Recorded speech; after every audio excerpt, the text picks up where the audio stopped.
inti s-sebbaħ il-ħolqien, jisalmulek l-art u s-sema, kull fjilaru l-oħla l-żmien. Ja Mulejja nisek ħaj, għaliex int tal-ħajja s-sid, fik is-seta, fik il-ħmina, jintfawwara ta' kull ġid. Fl-isem tal-Missier u tal-Iban u tal-Ispiritu Santu, Amen. Il-grazzja ta' Sidna Ġesu Kristu, l-imħabba ta' Alla u l-għaqda fl-Ispiritu Santu tkun magħkom il-koll. Eżis ħuti, nixtieqilkom l-għodwa tajba, illum il-10 ta' Novembru l-Knisja tagħmel it-tifkira ta' wieħed mill-iktar papijiet famużi li qatt kellha, San Iljon il-Kbir. San Iljon il-Kbir twieled fit-Toskana, l-Italja tal-lum, għal ħabta tas-sena 400. Sar djaknu tal-Knisja ta' Ruma u imbagħad Papa fis-sena 440. Biljett kollu jissejjaħ il-Kbir kemm għad-diskorsi tiegħu mimlija għerf, kif ukoll għat-tagħlim li tiegħu fuq l-inkarnazzjoni tal-Iben ta' Alla li pprepara għal Konċilju Ekumeniku ta' Kalċedonja tas-sena 450. Miet fis-sena 461. Eżis ħuti, prattikament il-festa tal-miliet nafu għal dan il-Papa ta' fil-bidu il-ġrajja l-kbira li nsara kienet il-qawm imlimwiet. Ħażmien mbagħad biex bdew daħlin il-festi l-oħra, fosthom anke l-miliet. Kien dal-Papa li jaraf l-importanza l-kbira u xekk tal-inkarnazzjoni tal-Mulej u li sejjaħ il-Knisja kollha biex tiċċelebra b'mod l-iktar solenni il-ġrajja tat-twelid tal-Mulej Ġesu u xekk il-għalina hija l-miliet. Huwa Papa qaddis kbir u kejf u xekk huwa t-tifsira tal-isem tiegħu Ljon huwa għal annimal ta' kuraġġ kbir, magħruf għal kuraġġ kbir u xekk kien bniedem ta' kuraġġ kbir fi żmien diffiċli ħafna anke għal Ruma li kienet Ruma qed tiġi attakkata minn dawn it-tribù li kienu jgħixu fin-nord tal-Ewropa u li jirnexxielu jwaqqafhom qabel ma daħlu biex ifarku l-belt ta' Ruma. Jirnexxielu jwaqqafhom. Nitolbu bl-interċessjoni ta' dan il-Papa kbir il-bniedem kbir fl-istorja tal-umanità. Nitolbu biex il-Mulej jibierek il-Knisja tiegħu b'ħafna papijiet, sfijiet, rajja li jkunu skont il-qalb tiegħu, jkunu rarja kuraġġużi li kapaċi jmexxu l-merħla tiegħu anke fi żminijiet diffiċli bħal dawk li għaddejjin minnhom f'dan iż-żmien. Nitħejjew għal din l-Ewkaristija żiskuti billi b'umiltà fi skitta qalbna nitolbu lil Mulej jaħfrilna ħtijietna.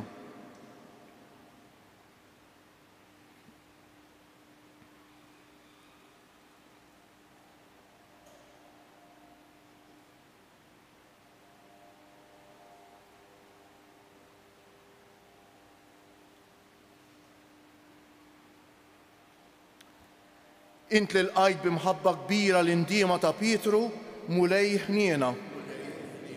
Int li wett il-ġenna lil ħallil it-tajjeb, Kristu ħniena. Int li tidħol għalina midinbejn quddiem il-Missier, Mulej ħniena. Iħenna għalina Alla li jista' kollox jaħfrilna dnubietna u jwassalna għal ħajja ta' dejjem. Sejrin noffru dan is-sagrifiċċju tal-Quddiesa għal ruħħuna Robert Ferrante. Nitolbu.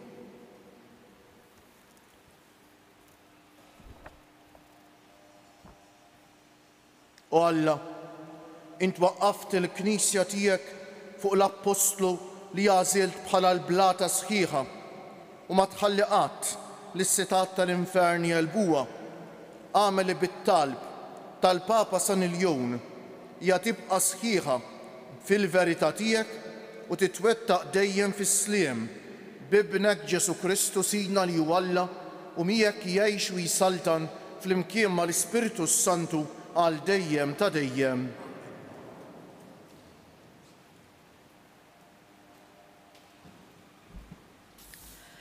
Qari mill-Ittra ta' San Pawl Apostoli Rumani. Eżiż, jien żgur minnkom ħuti li jintom il-koll mimlija bit-tieba u bl-erf kollu, kapaċi twidbu lil xulxin. Imma jien għamilt il-qalb u ktibtilkom biex infakkarkom f'xi ħwejjeġ. Dan għamiltu bil-grazzja li tani Alla, li nkun Ministru ta' Kristu Ġesu fost il-pagani, ikkonsagrat biex naħdem għall-Evanġelju ta' Alla u nagħmel mill-ġnus offerta mqazza lill-Ispirtu Santu u li toġob lil Alla. Għalhekk jien għandi biex nitkabbar fi Kristu Ġesu fis-servizz tiegħi għal Alla. Ma nissogra nsemmi xejn jekk mhux dak li jagħmel Kristu permezz tiegħi biex inwassal il-pagani għall-ubbidjenza bil-kelma u bl-email, bil-qawwa tas-sinjali u l-mirakli, bil-qawwa tal-Ispirtu ta' Alla. Hekk permezz tiegħi seħħ ix-xandir tal-Evanġelju ta' Kristu minn Ġerusalemm u l-inħawi ta' madwara sal-Illirja. Ix-xewqa tiegħi hi li nxandar l-Evanġelju fejn qatt ma semma Kristu, sabiex ma nkunx bnejt fuq sisien li jkun qiegħed ħaddieħor, kif inhu miktub, biex dawk li qatt ma kellhom l-aħbar jaraw u dawk li qatt ma semgħu bih jifhmuh. Il-kelma tal-Mulej. Fajnejn il-ġnus wera il-ġustizzja tiegħu. Fajnejn il-ġnus wera il-ġustizzja tiegħu. Għannu lil-Mulej għanja ġdida għax għamel ħwejjeġ tal-għaġeb, ġibitlu r-rebħa l-leminija tiegħu u d-drieħ imqaddes tiegħu. Fajnejn il-ġnus wera il-ġustizzja tiegħu. Għarra fil-Mulej is-salvazzjoni tiegħu, fajnejn il-ġnus wera il-ġustizzja tiegħu. Ftakar fit-tieba u l-fedeltà tiegħu mal-poplu ta' Iżrael. Fajnejn il-ġnus wera il-ġustizzja tiegħu. L-art kollha minn tarf għal ieħor rat is-salvazzjoni ta' Alla tagħna. Għajtu bil-ferħ lil Mulej fl-art kollha, infexxu fil-għena, ifirħu u għannu. Fajnejn il-ġnus wera il-ġustizzja tiegħu. Alleluja, alleluja, alleluja. Min iżomm il-kelma ta' Ġesu Kristu fih hemm tassew l-imħabba ta' Alla fil-milja tagħha. Alleluja.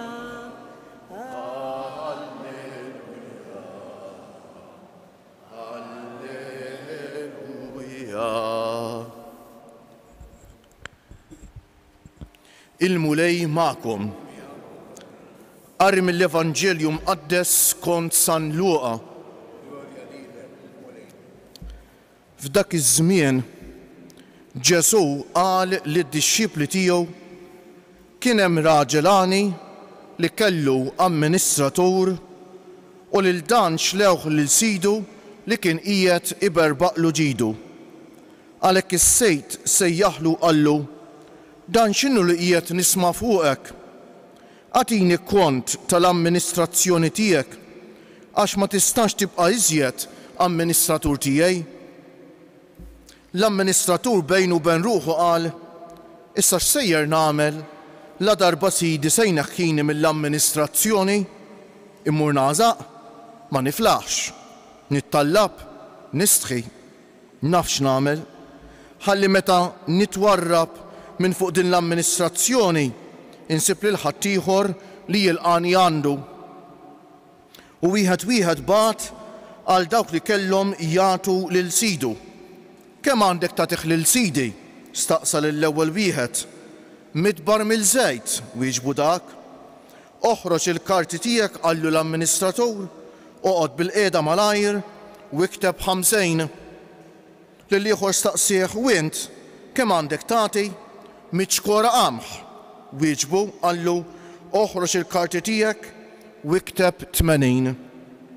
U s-sitt faħru lil dan l-amministratur ħażejn talli ħadem brasu, għax uliet id-dinja u liet din id-dinja jimxu bil-għaqar aktar minn uliet d-dawl ma' min u tal-qata tagħhom. Il-kelma tal-mulej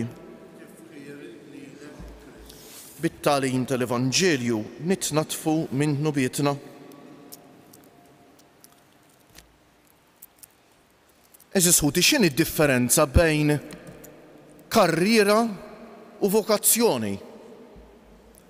Mela meta nitkellmu minn karriera huwa xi ħaġa li niddeċidija jien. Naħseb li din it-triq tottalija toġobni u nagħżilha jien. Vokazzjoni hija kelma u x'hekk ġejja minn kelma Latina jew anke Taljana jekk trid u x'hekk tfisser sejħa. Mela vokazzjoni hija tweġiba għal sejħa minn Allu x'hekk eżis ħuti. Alla ma jimponix fuqna ta'. Però jekk ta' bilħaq nemnu li daqsalla ħadd ma jafna, min jafni li daqsalla qasin stess ma naf li l-nifsi daqsalla. Allura ħadd daqsu ma jaf x'inhu l-iktar taġitalija u li xejn mu moħbi minnu, il-passat jiftakru kollu. Jaf il-preżent kollu u jaf il-futur. Jien x'niftakar minn dan kollu. Il-futur ma naf xejn. Il-passat il-biċċa kbira nsejtu u l-preżent ftejt u x'hekk. Min Alla jaf kollox. Men jekk nemmel li Alla daqsu ħadd ma jafni u daqsu ħadd ma jħobbni. Nemmnu għadin jew le eżis ħuti. Allura nemmel li dak li Alla jrid minni huwa l-ikbar ġid tiegħi.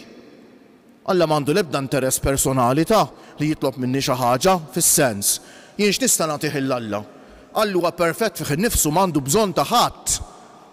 Dak li jixtieq minni huwa purament għal ġid tiegħi eżis ħuti. Kemm importanti li nifhmu għadin. U għax qed ngħidilkom dan illum. Għax ma nafx tajtux każ l-ewwel qari tal-lum San Pawl qed jitkellem fuq il-vokazzjoni tiegħu. Qed jitkellem fuq is-sejħa tiegħu li jkun apostlu fost il-pagani. Mhux biss apostlu, ma fost il-pagani. Fost il-Lut ma tantx irnexxa Pawlu, ovvjament qabel kien jippersegwituhom lil-Lut. U għalhekk forsi l-Lut beqgħu jibżgħu xi ftit minnu. U għalhekk il-vokazzjoni fil-vokazzjoni tiegħu kienet li jkun apostlu tal-pagani u suċċess kbir kien eżis ħuti. Suċċess kbir kien mix-xajta dar il-biċċa kbira tal-pajjiżi li jmissu mal-Mediterran kif semma huwa stess u x'hekk. Mela aħna wkoll eżis ħuti ta' kull wieħed minna. Aħna mhux biss imsejħin biex inkunu dixxiepli ta' Ġesu. Dixxieplu xi tfisser? Xi ħadd li jimxi wara Ġesu, xi ħadd li jibni ħajtu fuq Ġesu, xi ħadd li jażel lil Ġesu bħala l-ideal tiegħu u x'hekk. Mela Ġesu jsir l-iktar importanti fil-ħajja tagħna eżis ħuti u x'hekk. Mela dixxieplu ta' Ġesu. Però dixxieplu biss mhux biżżejjed, aħna kull wieħed minnha msejħin biex inkunu apostli. Eżis ħuti, apostli jiġifieri l-mibgħut, dak huwa l-apostlu, mibgħut fuq missjoni. U l-mulej li kull wieħed u waħda minnha issa ta' mhux li żgħażagħ biss x'ħan jiġu biex jażlu jsirux saċerdoti jew miż-żewġejn jew ħajjiet oħra. Kull wieħed u waħda minnha issa llum il-mulej qed jagħmlilna sejħa. Qed jgħidilna biex nkunu apostli f'ċertu post partikolari, b'ċertu mod partikolari, kemm aħna lesti eżis ħuti li nwettqu l-missjoni li l-mulej jafda f'idejna. Jew kultant is-sejħa tagħna nistgħu nieħduha bħala passiva. Noqgħod bil-qiegħda, mmorru forsi l-quddiesa, nitolbu nieqfu hemm. Dak kollu importanti, mhux ħażin. Ma mhux biżżejjed waħdu ta'. Min kull wieħed u waħda minna l-mulej irriedna nkunu apposti tiegħu, irriedna f'kelma waħda nwassluh hemm fejn ngħixu aħna. Fil-familji tagħna, mal-ħbieb tagħna, fuq ix-xogħol, fil-postijiet tad-divertiment, kull fejn inkunu eżis ħuti. Il-Vanġelu tal-lum huwa Vanġelu ftit ikkomplikat x'hekk. Mela x'ikun dan l-amministratur? Amministratur huwa manager. Il-parabbol għalna Ġesu meta jkun hemm sinjur, ikollu dan il-manager amministratur, u li dan qabdu jgerfex. U għallu isma' għallu ħankeċċejk mix-xogħol. Għallu għandek pereżempju sal-aħħar tax-xahar. U dan beda jaħseb, issa se nagħmel, issa x-xogħol ħan nagħmel. Immur nażaq ma niflaħx, nittallab, nistħi ħanħaddem rasi. Biex ħanissi tineħħinej, ikun hemm forsi ħadd ieħor, sinjur ieħor. U iħaddimni jew f'kelma waħda. Bagħat għal dak li kellhom jagħtu lil sidu. U fl-awtorità tiegħu li kien għadu amministratur sal-aħħar tax-xahar, naqsilhom mid-dejn li kellhom mas-sejt. Id-dejn mhux ta' flus imma ta' qamħ jew ta' żejt, eċċetera. U s-sejt faħru lil dan l-amministratur ħażin qed jammetti li huwa amministratur ħażin, imma faħru għaliex għax ħaddem rasu. Mhux għal ħażen nagħmel ta' imma x'ħaddem rasu. U x'in it-tagħlima ta' Ġesu l-aħħar sentenza tal-Vanġelu? Għaxu li id-dinja jimxu bil-aqal aktar minnu li id-dawl ma minnu tal-qata tagħhom. Il-bnedmin tad-dinja fejn jidħol il-ġid tad-dinja biex ikattruh u jżiduh kemm iħaddmu rashom, u forsi aħna wkoll. Fejn jidħol l-affarijiet tad-dinja kemm nistinkaw u kemm noqogħdu attenti u kemm nafu nużaw it-talenti lil bambin tagħna. Fejn tidħol is-saltna tal-Alla għaliex inkunu mitluqa, hekk qed jgħidilna Ġesu. U li jridna nkunu appostli, għaliex maħniex daqshekk u xekk ta' ħeġġa u ma nistinkawx daqshekk u ma nużawx moħħna daqshekk u t-talenti tagħna daqshekk. Fejn tidħol ix-xandir tal-kelma tal-Alla, ix-xandir tal-imħabba tal-Alla li nwasslu lil Ġesu fid-dinja tagħna bħalma nużaw it-talenti tagħna fejn jidħlu l-affarijiet materjali, dak qed jgħidilna Ġesu. Jiġifieri l-bniedem aħna kultant nużaw kapaċi ħafna nħaddmu rasna fejn jidħlu l-affarijiet tad-dinja, ma fejn jidħlu l-affarijiet ta' Alla nkunu mitluqejn. U Ġesu qed jgħidilna xi fisser dan? Xi fisser dan, eżis ħuti, jew nitolbuh bil-qalb il-mulej llum ta' biex jenna ħalli ma nkunux hekk. Biex jenna ħalli fejn jidħlu l-affarijiet tal-Alla nużaw moħħna, nużaw qalbna. U jkollna dik il-ħeġġa li nwassluh lil Ġesu lill-oħrajn kif kellu San Pawl u x'hekk. Biex ta' bil-ħaq Ġesu ikun jista' permezz tiegħi u permezz tiegħek jasal fid-dinja tal-lum. U x'hekk, aħna rridu nkunu kanali tal-grazzja u tal-imħabba tal-Alla biex tasal fid-dinja tal-lum u x'hekk. U Alla juri mħabbtu u l-qawwa tiegħu u l-kelma tiegħu u x'hekk lill-bniedem tal-lum permezz tagħna. Kjoġobkom inqummu bil-wieqfa. Il-mulej Ġesu ried jibni l-Knisja tiegħu fuq il-pedament tal-Apostli. Nitolbuh iwettaqa bil-grazzja tiegħu biex bil-qawwa kollha twassal sa tru fl-art kollha it-tagħlim kollu li wirtet minn għandhom. Mulej Ġesu, int waqqaft il-Knisja tiegħek fuq San Pietru li għażiltu bħala blata sħiħa. Ieqaf magħha u mal-Papa Franġisku biex is-setat tal-infern qatt ma jelbuha nitolbu. Ismana, mulej Ġesu int għażilt lill-Papa San Iljun il-Kbejjer biex iħabbrek għall-laqda sħiħa tal-Knisja tiegħek fl-istqarrija tal-fidi waħda fil-misteru tal-inkarnazzjoni tiegħek. Biet minn fost il-poplu Nisrani kull tal-im qarrieq li jeddet is-safa tal-fidi nitolbu. Mulej Ġesu int għażilt lill-Papa San Iljun biex irraġġa lura u jrażżan il-qilla tal-Barbari li kienu jagħmlu ħerba mill-belt ta' Ruma. Biet minn fuqna kull ma qiegħed jeddet il-fidi tagħna u l-għaqda ta' bejnietna nitolbu. Mulej Ġesu inti ollejt għall-glorja tas-sema lill-Papa San Iljun wara li temm il-ħidma tiegħu fil-Knisja fuq l-art. Daħħal fil-għina ta' dejjem li l-ħutna l-mejtin kollha b'mod speċjali dak li għalihom nofru s-sagrifiċċju tal-quddiesa u li tuqqu ħutna kollha li f'ħajjithom dejjem urew fedel ta' ħeġġa biex iwasslu s-saltna tiegħek nitolbu. Mulej Ġesu inti waqaft mal-Papa San Iljun il-Kbejjer fil-ħidma tiegħu bħala Papa u ħlistu minn ħafna tiġrejb. Eħles inna wkoll mit-tiġrib kollu li fih ninsabu nitolbu.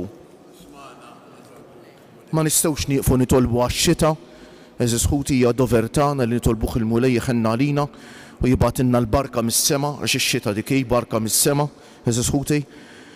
Nitolbu wkoll għall-paċi fid-dinja, nitolbu għal ħutna l-anzjani, il-morda, l-persuni bi bżonnijiet speċjali, dawk li jieħdu ħsieb ta' persuni vulnerabbli, nitolbu għal tant emigranti li jsegwu dil-quddiesa minn pajjiżhom biex il-mulej jiberikhom u jieqaf magħhom. Nitolbu għal dawk li jitolbuna, nitolbu għalihom għal dawk kollha li jeħtieġu t-talb tagħna ta' eżis ħuti jew fiskiet. Kull wieħed u waħda minna b'fiduċja kbira f'Alla li tant iħobbna nirresqu t-talba tagħna minn id-dejnhom tagħna tas-sema.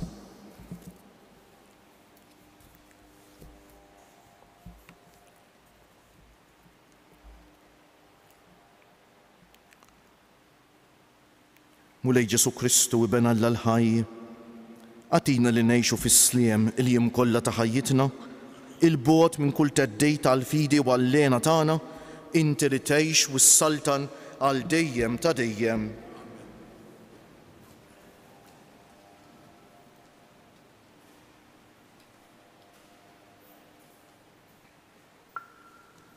Imbierek int mulej Alla tal-ħolqien kollu għax fit jubitek tajtna l-ħobs li qegħdin nofrulek frott tal-art u xogħol il-bniedem li minnu jsir għalina l-ħobs tal-ħajja.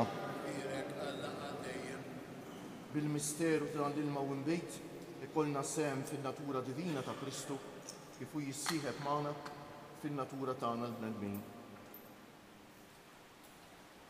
Imbierek int mulej Alla tal-ħolqien kollu għax fit jubitek tajtna l-imbejt li qegħdin nofrulek frott tad-dilja u xogħol il-bniedem li minnu jsir għalina x-xorb tar-ruħ.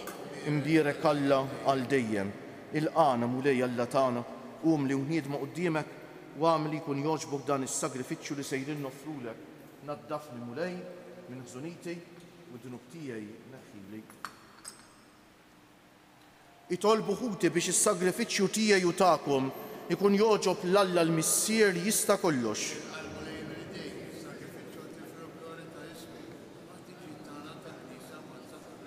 Nofrulek mulej dawn id-doni u nitolbuk biex fit-tieba tiegħek iddawwa lill-Knisja mqazza ħalli l-merħla tiegħek tikber u tissaħħaħ kullimkien u taħt it-tmexxija tiegħek ikollha fuq ar-rajja li jogħġbu lilek bi Kristu Siedna. Il-mulej magħkom. Nerfew lubna l-fuq, nizzu ħajr lill-mulej Alla tagħna. Sewwaw xieraq tas-sew mulej missier qaddejs Alla ta' dejjem li tista' kollox, tajjeb u taġi tas-salvazzjoni tagħna li dejjem u kullimkien inroddulek ħajr bi Kristu Siedna. Għax biex timla bil-ferħ lill-Knisja tiegħek fil-festa tal-Papa San Iljun il-Kbejr, int qawwija bl-eżempju tal-ħajja tajba tiegħu, issaħħaħa fil-għarf bit-tagħlim li hu xandar u tilqa' t-talb li jagħmillek għall-ħarsien tagħha. Għalhekk flimkien mal-anġli u l-qaddisin kollha intennulek l-innu ta' tifħir u ngħidu bla qiegħda Qaddejs, qaddejs, qaddejs. Mulej Alla tal-eżerċti, is-smewwiet u l-art mimlija bil-glorja tiegħek u sanna fil-għoli tas-smewwiet imbierek minn ġej f'isem il-mulej u sanna fil-għoli tas-smewwiet.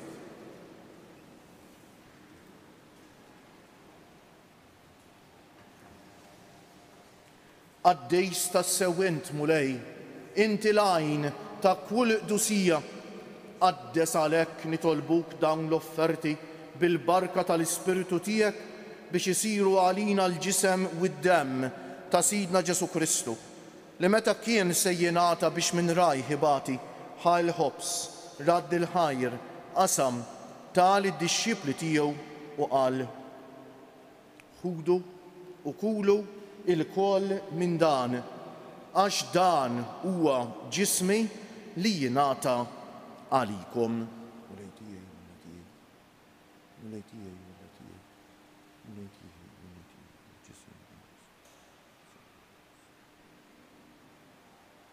Ekk ukoll wara li klaħ għall-kalċi reġa' radd il-ħajr tal id-dixxipli tiegħu u qal: ħudu u ixorbu minnu il-koll, għax dan huwa il-kalċi ta' demmi tal-patt il-ġdejt li jibqa' l dejjem, id-demm li jixxerret għalikom u għall-bnedmejn kollha għal maħfra tad-dunubijiet. Għamlu dan b'tifkira tiegħi.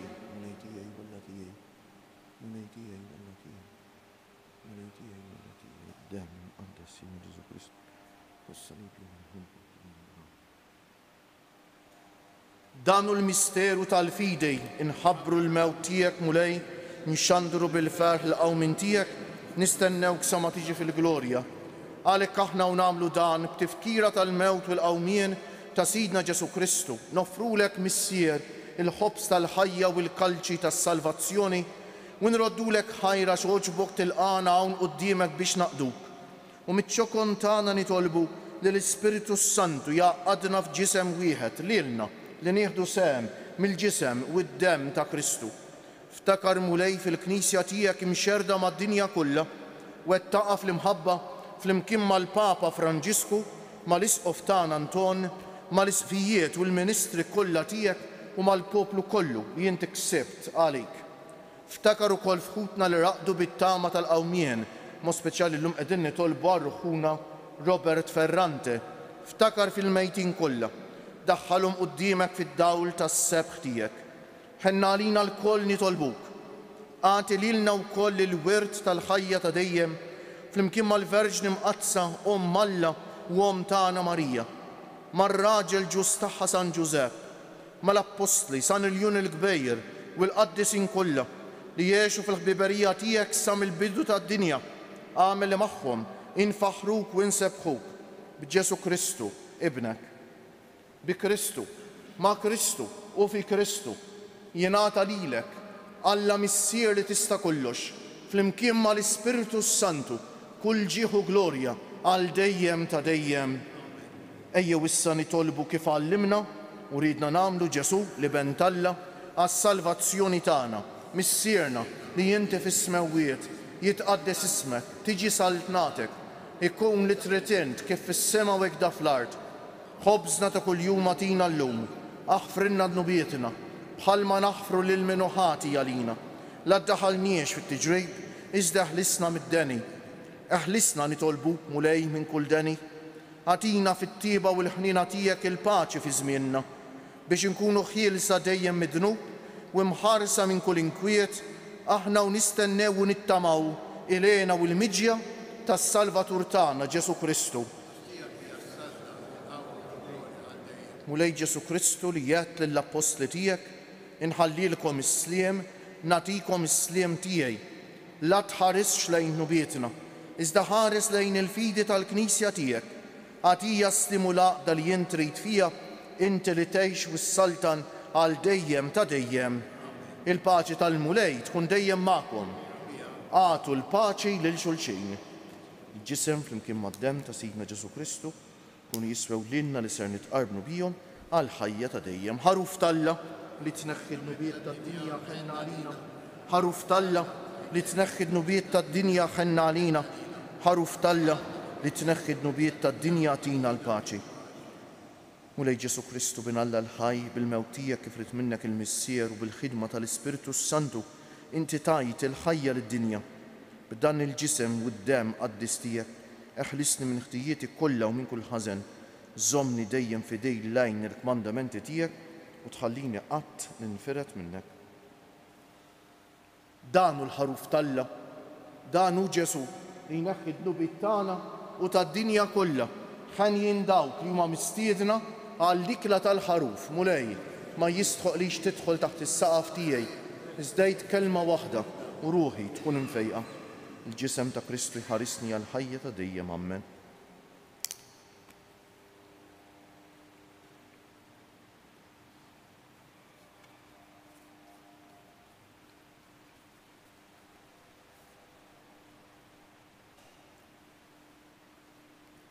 Id-dem ta' Kristu jħarisni għal ħajja ta' dejjem, ammen.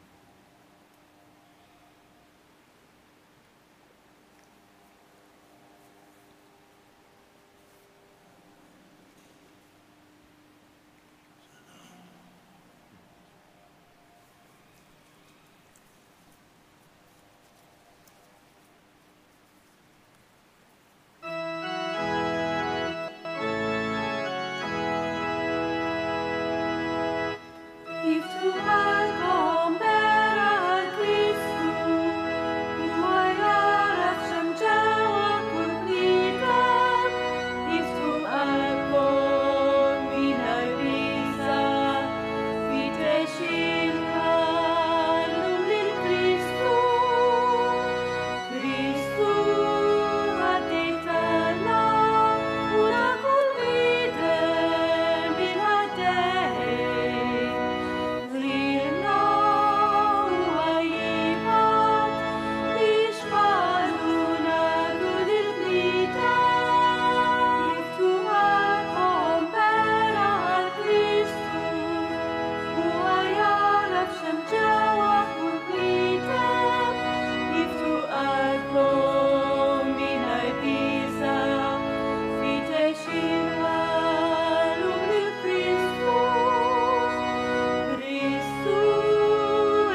Eżis ħut illum il-ġimgħa ejjew nitfgħu ħarsitna fuq is-salib ta' Ġesu u bil-qalb insellmulu billi ngħidu nadurawk, o Ġesu imberkuk. Nadurawk, o Ġesu imberkuk. Nadurawk, o Ġesu imberkuk. Nitolbu. Ħares bis-sliem mulej lejn il-Knisja tiegħek li inti tmaħħa bikel qaddejs, mexxija bid-driħ qawwi tiegħek biex dejjem iżjed tkun ħielsa u tibqa' sħiħa fir-rabta tagħha miegħek bi Kristu Siedna. Il-mulej magħkom. Ibarikkom Alla li jista' kollox il-Missieru Liban u l-Ispiritu Santu. Morru fil-paċi ta' Kristu. U l-jum it-tajjeb lilkom ilkoll.